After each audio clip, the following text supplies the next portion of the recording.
darlings, and welcome to another Grimm fairy tale.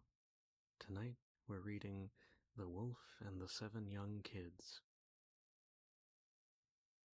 There was once an old goat who had 7 little ones, and was as fond of them as any mother ever was of her children. One day she had to go into the wood to fetch food for them, so she called them all around. "Dear children," said she, "I am going out into the wood. While I am gone, be on your guard against the wolf, for if he were once to get inside, he would eat you up, skin, bones, and all. The wretch often disguises himself, but he may always be known by his hoarse voice and black paws." "Dear mother," answered the kids, "you need not be afraid. We will take good care of ourselves." And the mother bleated a goodbye and went on her way with an easy mind.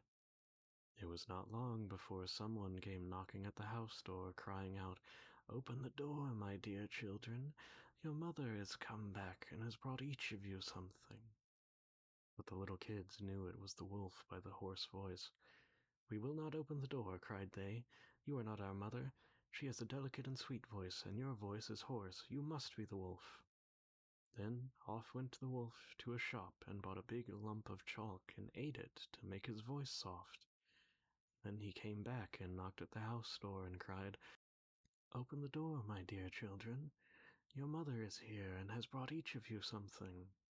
But the wolf had put his black paws against the window, and the kids, seeing this, cried out, "We will not open the door. Our mother has no black paws like you. You must be the wolf." Then the wolf ran to a baker. "Baker," said he, "I am hurt in the foot. Pray spread some dough over the place." And when the baker had plastered his feet, he ran over to the miller. "Miller," said he, "strew me some white meal over my paws." But the miller refused, thinking the wolf must be meaning harm to someone. "If you don't do it," cried the wolf, "I'll eat you up." And the miller was so afraid that he did as he was told, and that just shows what men are. And now came the rogue the 3rd time to the door and knocked. "Open, children," cried he, "your dear mother has come home and brought each of you something from the wood."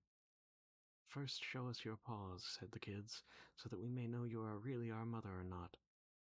And he put up his paws against the window, and when they saw that they were white, all seemed well, and they opened the door. And when he was inside, they saw it was the wolf, and they were terrified and tried to hide themselves. One ran under the table, the second got into the bed, the third into the oven, the fourth in the kitchen, the fifth in the cupboard, the sixth under the sink, and the 7th in the clock case.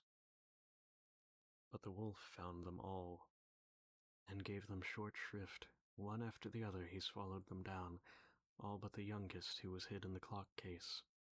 And so the wolf, having got what he wanted, strolled forth into the green meadows and lay himself down under a tree, falling asleep. Not long after, the mother goat came back from the wood, and oh, what a sight met her eyes! The door was standing wide open, tables, chairs, and stools all thrown about, dishes broken, quilts and pillows torn off the bed. She sought her children, but they were nowhere to be found. She called to each of them by name, but nobody answered, until she came to the name of the youngest. "Here I am, mother," a little voice cried, "here in the clock case." And so she helped him out, and heard how the wolf had come and eaten all the rest. And you may think how she cried for the loss of her dear children. At last, in her grief, she wandered out of doors, and the youngest kid with her, and when they came into the meadow, there they saw the wolf lying under a tree, and snoring so loud the branches shook. The mother goat looked at him carefully on all sides, and noticed how something inside his body was moving and struggling. "Dear me," thought she, "can it be that all my poor children he devoured for his evening meal are still alive?" And she sent the little kid back to the house for a pair of shears and needle and thread, and then she cut the wolf's body open, and no sooner had she made one snip than out came the head of one of the kids, and then another, and another, and another after the other.